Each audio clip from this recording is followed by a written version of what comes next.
This video will go over how to visually represent your data in Microsoft Excel by making graphs. For a review on what types of graphs and when to use them, please see the lecture slides. Okay, we have two sets of data represented here, a control sample and an experimental sample, and we want to graph this data. We've already calculated our average, our standard deviation, and standard error. If you need a refresher on how to calculate these in Excel, please see the Stats in Excel tutorial. To graph this data, since we are measuring the same variable with two different data sets, we will want to use a column graph. To do this, we will select our headers and then hold down the control button on a PC or the command button on a Mac and select the average value. Notice how both sets of data are selected. We do not want to graph our individual data points because that would make our graphs very messy. And our average values are a statistical representation of our entire data set. After you've selected your data and your headers, you'll then go to the top of Excel to click Insert. There will be a section labeled Charts. Because we want to use a column chart, we will select this button. Select the first clustered column. Excel will then show you the titles and the data that is used in this graph. To complete this graph, we need to put an appropriate title.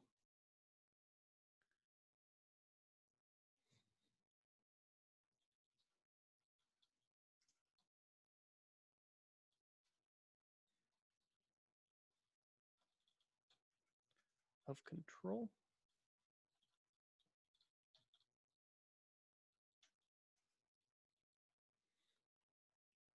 Okay. Next, we will want to add axes titles because we do not know what the units of measurement used in these values are. Once again, add chart element, axes titles. On the x-axis, these are our samples. And on the y-axis, this is measured the height in centimeters.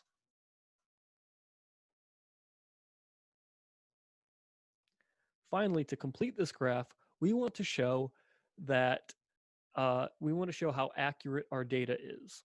And we can do this by inserting error bars. To do this, once again, go to Add Chart Element.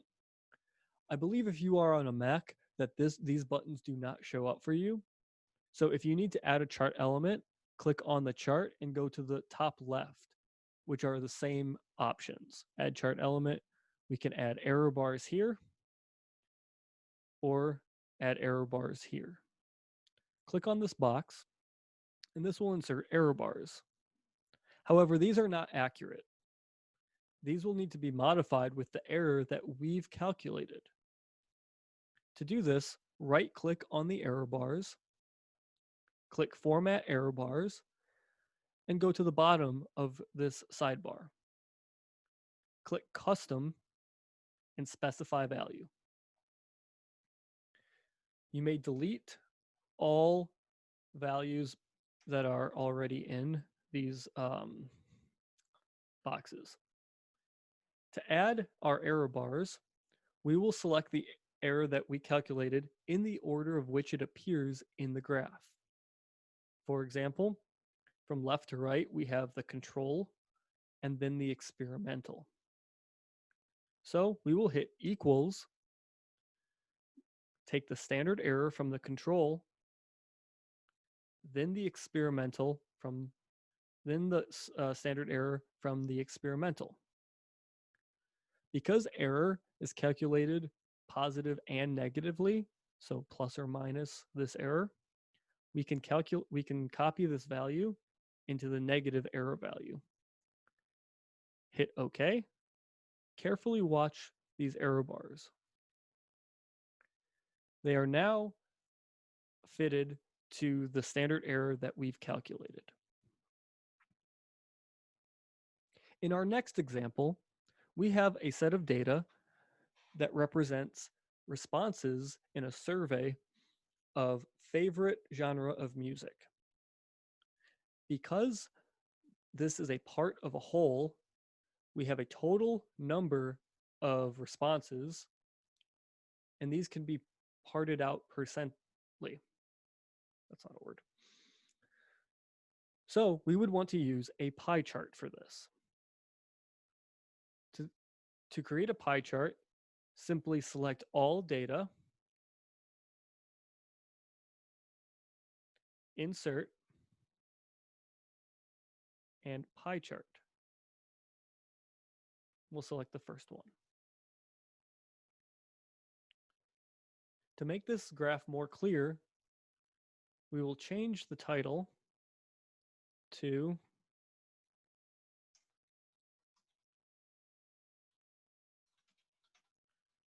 genre.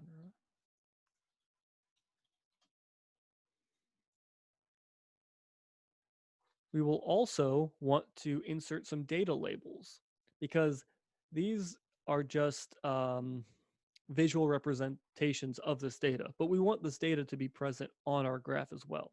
So add data labels. And this will put the response number on the appropriate part of the pie chart. If you wanted to represent this as a percentage instead of raw numbers, you may right click on the format data label. And instead of value, you can change this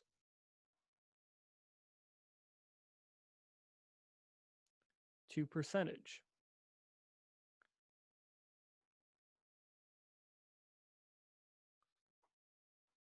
And that is how you create a pie chart. Our next example is showing a change of record sales over time, over an 8-year period. A change over time signifies that we want to use a line graph. To do this, we will select all of our data, insert. I go to recommended charts for this because sometimes Excel will try to insert this type of graph where this is not accurate. We want this type of graph.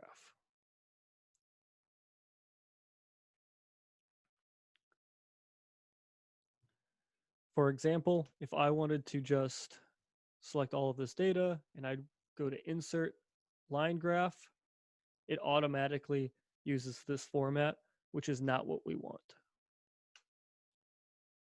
So insert recommended charts, all charts, line. All right. So we already have a pretty good title, but we don't need this because we'll put that information in our axes title. So we'll want to add axes titles. On our y-axis, we have the year. And on our y-axis, we have record sales. And in US dollars, in millions of US dollars. So that signifies that this is 600 million. This is 100 million in US dollars.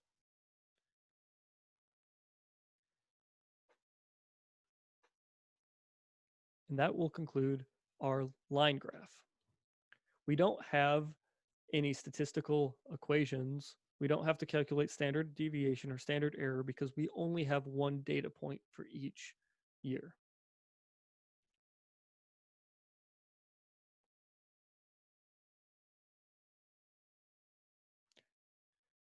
Next, we will go over another example on how to use a bar graph. Again, we are looking at one variable, which is hours of video games played per week across 4 different categories: freshmen, sophomores, juniors, and seniors. The first thing we will need to do is calculate the average of all 6 of these data points. Because if we want to graph this data and we inserted a bar graph, it would look something like this. And that is very messy. So instead, we will calculate our average. And if you recall, you'll do this by equals average.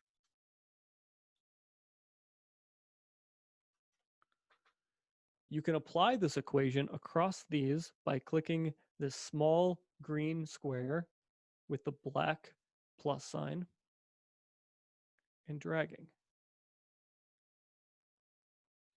So to graph this, we'll select our headers, hold down Control, select our average data, and insert a bar graph. Now this is much neater than our previous graph. A proper title,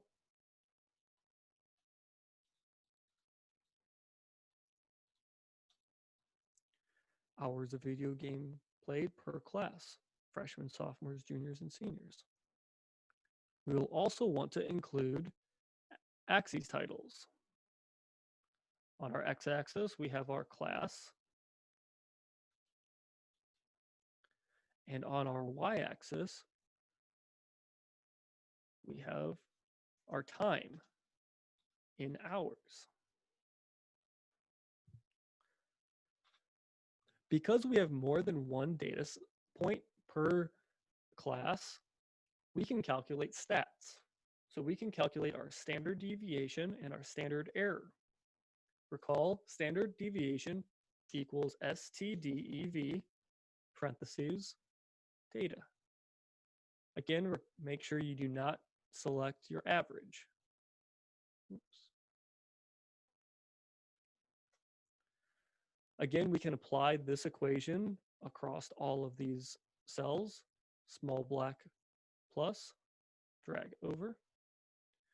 Again, standard error equals our standard deviation divided by the square root of n, which in this case is 6 because we have 6 samples. This is true for sophomores, juniors, and seniors, so we can apply this equation across these cells.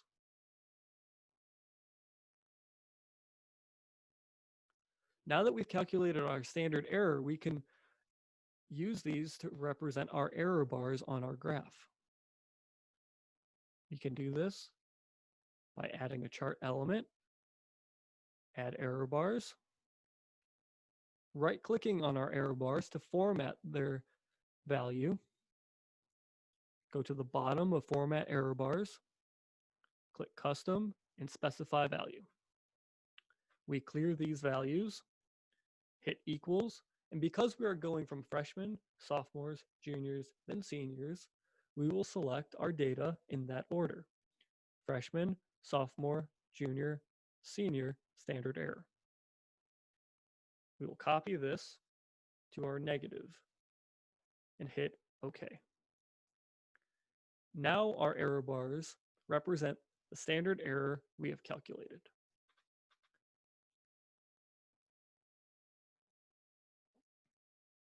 Finally, the last graph we will use is called a scatter plot. And this is used when you have exact locations of your data needed on a graph. To make a scatter plot, you will select all of your data. This data represents our ice cream sales in US dollars that are associated with outside temperature. We can insert scatter plot, and that will insert this graph. There are a few things we will want to do to make this graph look a little nicer. One will be to change the axis size. First, we'll change our title.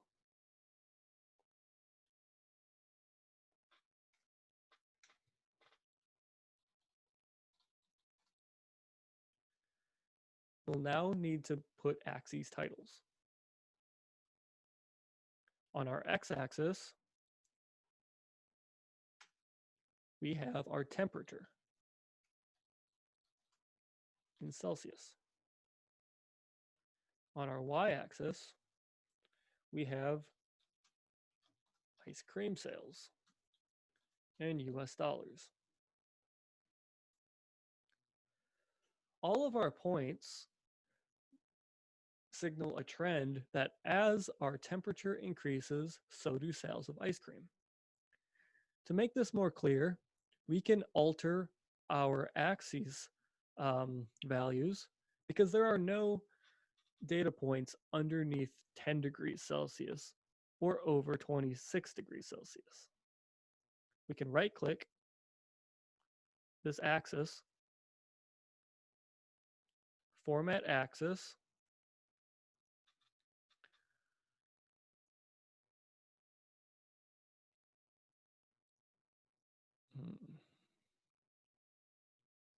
format axis, there we go, and set the minimum to 10 and the max to 26. So now these data points are more spread out and easier to see. The next thing we will want to add to this graph is a trend line. And this trend line gives us a nice linear representation of how these trends change over a change of temperature.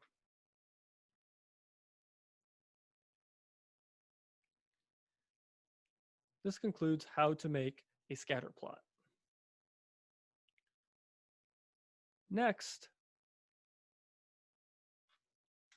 if we had, actually, let's go back to our last example. If we have this graph, we can use this as a standard curve.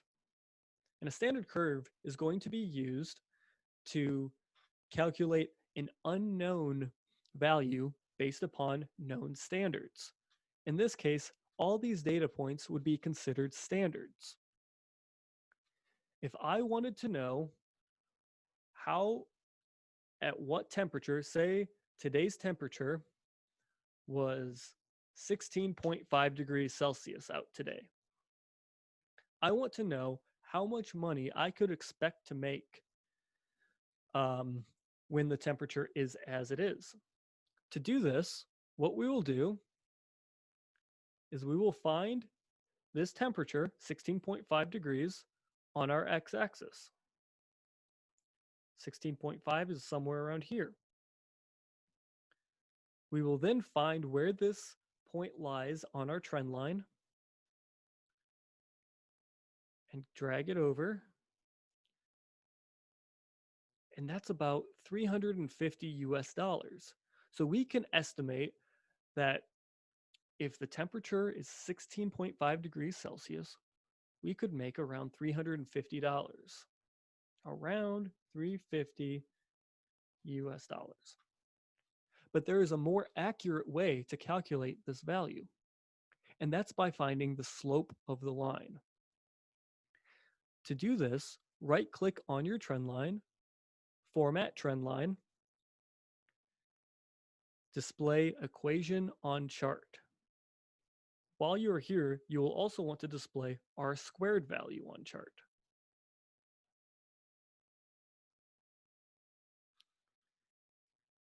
Your R squared value is a number between 0 and 1 that represents how accurately your trend line represents each data point. And you can think of this as a percentage. So in this case, we can say that our trend line is about 91.68% representative of each data point. So a high R squared value is desired. Okay, we can next use the slope of the line equation to calculate an exact value of US dollars we would expect to make when the temperature is 16.5 degrees Celsius. And we'll do this by plugging in 16.5 in for the x value of this equation. And we're going to plug this in for the x value because temperature is located on our x-axis. Okay, so we will want to solve for y, which is y will equal 30.088 times 16.5, which is our x value. Oops, I, I made a mistake. So if you make a mistake in Excel, it will give you an error and tell you how to fix it. So in that case, I use the x as a multiplier when really to multiply it is equal 30.088 asterisk times 16.5, which is our x value. That will give us 496.5452. We then need to subtract that value by 159.47 equals this value minus 159.47. This gives us an exact value of 336.982. So our estimation of 350 US dollars is fairly accurate. So we found 16.5 on our x-axis, found where it intercepts the line, and found where that is on the y-axis. And our exact value is found by calculating using the slope of the line equation. This concludes solving for unknown variables using a standard curve.